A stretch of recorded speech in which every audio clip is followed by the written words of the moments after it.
Hey guys, what's up? Welcome back to my channel. So today I have a May wrap up of what I read. So I got through 10 books this month.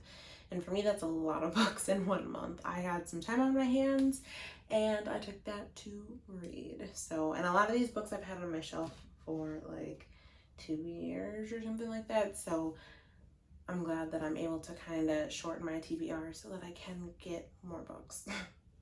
Anyways, let's move on. So, starting with this top book right here, I guess I will find the other one. So, this month I read It Ends With Us and It Starts With Us. I read them one after the other, and actually I did kind of enjoy them. Now, I'm not in love with them. I wasn't like, oh my gosh, my favorite book, but I think I'd give them like a 3.75 star, because not quite 4 for me, but I think they were both really cute, so 3.75. And by cute I mean like it was pretty well written and I was interested in the story. It kept me engaged. But if you guys don't know about these books, which I'm pretty sure almost everybody does, It Ends With Us is about Lily and Ryle and their relationship, and Ryle is abusive. And so it's just kind of like Lily navigating through that. It starts off when they first meet, and then a couple of years after that when they meet again. And then, you know, they end up getting married. He is abusive before they get married, but no, is he? I think so. Yeah, I think so.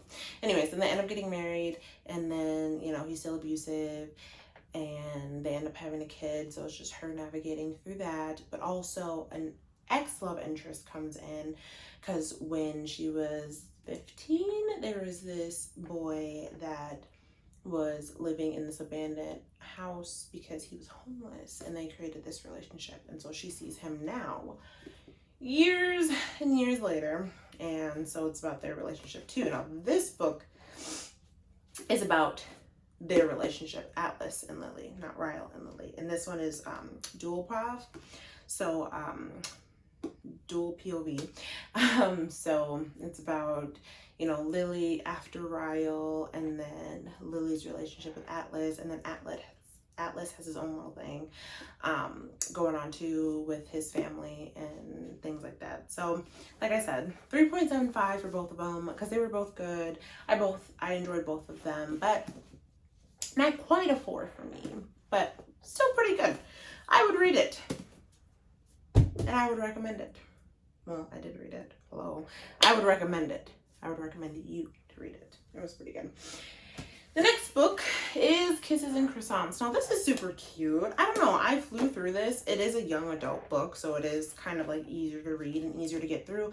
But I just really enjoyed this. I think for what it was, for me, I think it was like a 3.75 too. Not quite a 4, but then again, I picked this up when I was in my like, oh, cutesy little, you know, era and things like that. And I don't know, I just thought it was super cute. So it's about a girl, her name is Mia, and she wants to be a professional dancer. And she goes to France for the summer, right? The summer. Yeah, she goes to France. I'm sorry, you guys. I love books, but when I tell you my brain just does not remember a day after I read it, like it just really doesn't. Anyways, but so yeah, she spends the summer in France trying to pursue this dancing career by going to this really prestigious school of ballet, and you know, her like nemesis is there, or like her competition is there too. And so it's just kind of her going throughout that journey, trying to be a ballerina and being in the show. But in the little mix, she meets a guy, and this guy is actually the son of her teacher, of her instructor, and he's like one of those hard teachers, right? So there's that mixed in, and so she's pretty much like, love or dance, which one? You know, that's kind of what it was. But it was cute. It gave me the French vibe, the summer vibes. It was cute, and I really do like the book itself. Like, look at how cute, how the little pages, and then on the back you got that little thing. Like, how cute is that? So anyways, 3.75 because it was cute. It was cute. Really all I could say. The next book is The Sweetest Remedy. This book right here is about Hannah, and she's half Nigerian, half white, and she's only known her mother, and she lives with, in the States, but her father passes away, and so she gets this call from his lawyer saying that he wants her to be at the funeral and like come to Nigeria to go to the funeral. So she's trying to figure out like, should I go, should I not go? And she ends up going. Her mom convinces her to go, and she ends up going, and she meets her family, but it's not the best start. It's off to a rocky start. And before she went, in the beginning of the book, she's at this little party because her friend is she tries to go and like mingle with people for business. So her friend invites her to this party, and she meets this man there, and they kind of have a cutesy little conversation, you know what I mean? And, then she gets a call from her mom. No, sorry, not the lawyer. I said the lawyer in the beginning. She gets a call from the mom because the lawyer called the mom. Anyways, so fast forward, after the conversation, after she finds out about her dad, after she finds out that she's going to go, like she decides she's going to go, she's in Nigeria, and it does not start off how she thinks it's going to. The family is really not taking to her, but also that man that she talked to in the beginning, the cute Nigerian dude, well, he's there and he's part of the family. How? You'll just have to read the book to find out. I thought this was really cute. I gave this a 4 point... Oh man. Let's see, maybe a 4-star. I'm gonna give this book a 4-star because it was so cute, and I loved it, and I love the setting. I love that it was in Nigeria and it like took you there, and I don't know, it was super cute for me. And you know what? I'm gonna change my rating. A 4.5 for me. A 4.5 because usually the main female character is irritating, and yes, like sometimes I was like towards the end I was like, but it was still a really good book. I think you should go out and read this book right here, The Sweet Remedy by Jane Enaro. I don't know if I'm saying her last name correctly, but go out and read it. It's so cute, and I don't ever hear about this book or this author. I actually have another book by her, which is why I got this book, because I really enjoyed that book too. So go out and support Black authors, and because this was just so cute. It was just so cute, and it was a great summer read too. This book right here, Josh and Hazel's Guide to Not Dating by Christina Lauren. I got this book a while ago when I was in my Christina Lauren phase. I bought a whole bunch of their books, and I didn't love this book. The book itself is gorgeous, okay? But I didn't too much love it. Honestly, it was forgettable, and I could remember the majority of the books that I read this month. I think I remember all of them, and this one just slipped my mind until I was like going through my books, and I was like, oh, I did read that. But anyways, it's about Josh and Hazel, and Hazel is just this wild, crazy girl, right? But like not wild and crazy in like a bad way, more of just like she's herself unapologetically, and she has these interactions with Josh, and they're kind of awkward interactions. And so, in college she has these interactions, and then you go, years down the line, and she sees Josh again because she's best friends with his sister. And so then they kind of cook up a plan where they're going to do double dates together and like hook each other up with other people, and then they start falling for each other, and so it's like that kind of thing. The premise is really cute. Josh was okay. I'm not gonna say I didn't like Hazel, but I wasn't the hugest fan of her. And I'm a pretty big character person, so I like a good character in a book. And if the main female character is not it, then I most likely will not like the book. But the book itself too, for me, was just a little like meh. It was a little underwhelming. No offense. I'm not gonna rate this book, but I just wasn't the hugest fan of it. But tell me if you've ever read this book and if you like it. Next is 5 Feet Apart. I was able to kind of swing through this pretty easily. It's another one of those young adult books. I got this for Christmas a couple years back, and it was cute. I've never seen the movie, so I think I might now watch the movie, being that I read the book. So, yeah, but 5 Feet Apart, it's about Stella and Will, and they both have, fibrosis, I think. And so they can't be next to each other because Will also has another disease. It's like B sepsis or something like that. And so they cannot like be within 6 feet of each other. So they have to stay at least 6 feet apart. But then she, is like, well, I'm going to take that extra inch for us. So it's 5 feet apart. But anyways, so they have to stay away from each other. They start off not liking each other. Well, mostly Stella starts off not liking Will, but they start off not liking each other. And it's just pretty much their kind of like journey to become like a little bit of friends and then more. And then just them kind of getting through having to be 5 feet apart, and then also being in the hospital, and then going through their diseases, and then other things that are happening in their life, like loss and things like that. So it was a cute book. Yeah, it was cute. What would I rate it?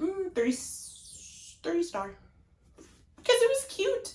It really has nothing to do with like the writing or anything for me. It's more of just like, it's not really my speed, at least when I was reading it. But it was cute. So 3 star.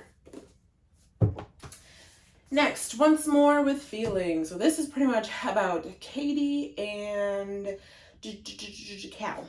Katie and Cal. And Katie and Cal are like famous people. And so there's some back and forth here. So they met first at a camp, like an acting camp or a theater camp.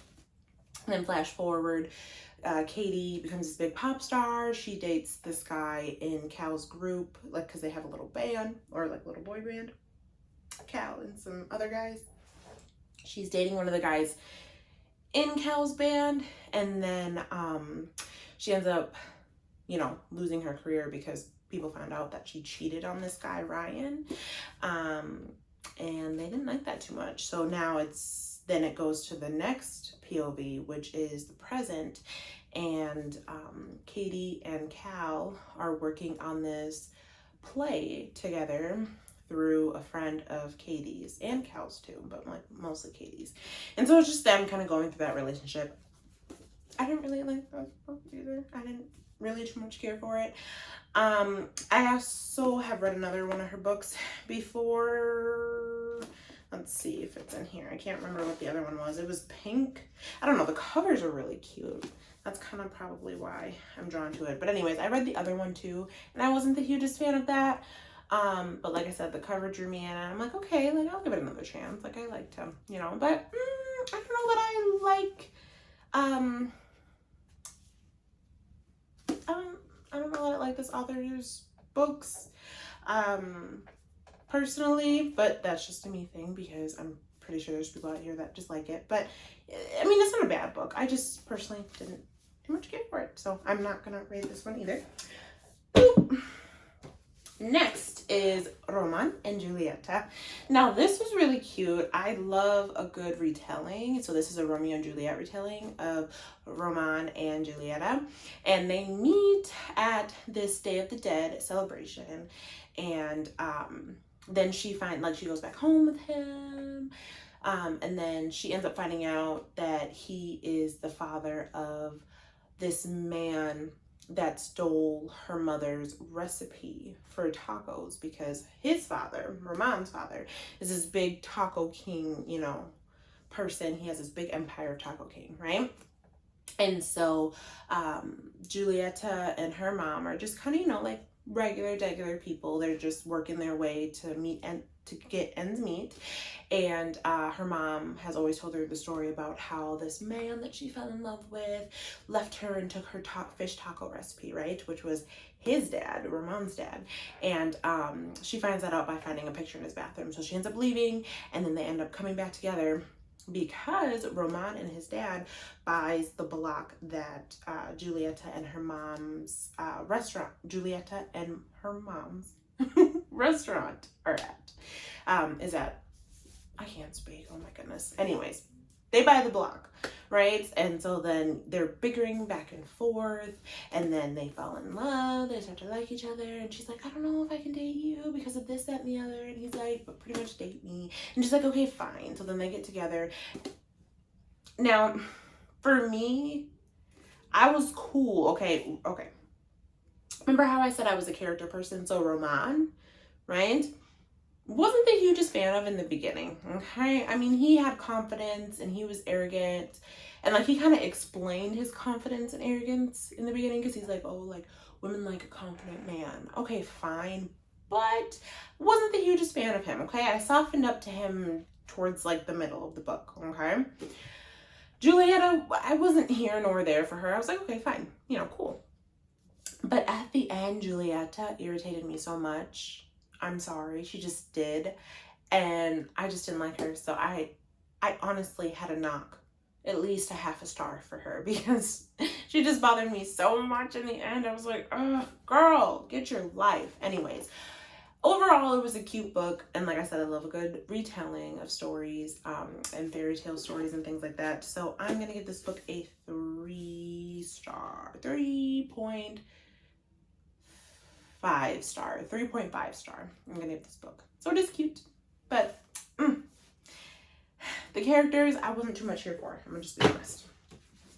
The next book I read is How Moon Fuentes Fell in Love with the Universe.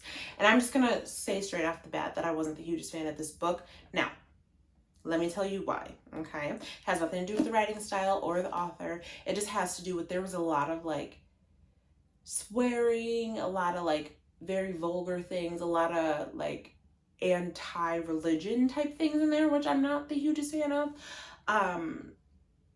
And two, this is like young adult, so it was a little intense in that situation for a young adult. But this book just wasn't for me. Maybe it's for somebody else. But anyways, but it's about Moon. And she has a twin sister named Star. And Star is this beautiful model, right? Or Instagram influencer, or not Instagram, but influencer. And you know, she's beautiful, she has blonde hair, she's super skinny and like, you know, just beautiful, right? Everybody looks at her and it's like, oh my gosh, you're gorgeous, right? Then you got Moon, right? She is the plus size twin sister and she really looks nothing like her twin sister, and so she's always kind of in the shadow of her, and her mom just does not like Moon. She just doesn't like her. She's really mean to her, abusive actually, but loves her her sister Star, okay? And she's like, oh, Star, you're this, that, and the other. But her mom has some issues, which brings in the religion things. But, so anyways, Star gets accepted to this cool little meet and greet event, right? Where they're traveling and they're doing meet and greets, her and some other influencers. And her mom was like, well, if Moon goes with you, then you can go. So Moon was like, I don't want to go, but then she ends up going. And Moon is always kind of in the background. She's doing the photography for her sister and all that. And honestly, the way her sister treats her in the book irritates me so much, because it's like, and then in the end, and I know that's her sister, so like, but I don't know, her sister and her mom irritated me so much. But anyways, they go on this little road trip. She ends up liking, because there's this guy, he's a really big influencer, I forget his name, Santiago? No, that's the brother. Santiago is the brother. But anyways, there's this really famous influencer, right, that's on there with him, and he's all handsome and this, that, and the other, but he has a brother, Santiago, and he has a missing hand. And so he's kind of like the outcast of the two brothers too. So him and Moon kind of, you know, go together and they start liking each other, this, that, and the other. Anyways, like I said, wasn't the hugest fan of this. I'm also not going to rate this. It was just a little much for me, like the context of it and like the anti-religion, and like it was just a lot for me personally, but it could be a great book for somebody else. And last but not least, actually the first book that I read in May is Book Lovers by Emily Henry. Now, me and Emily Henry, we have some history, right? So I got Beach Read, and I also got People We Meet on Vacation. Now, People We Meet on Vacation was the first book that I read. I got it through Book of the Month, okay?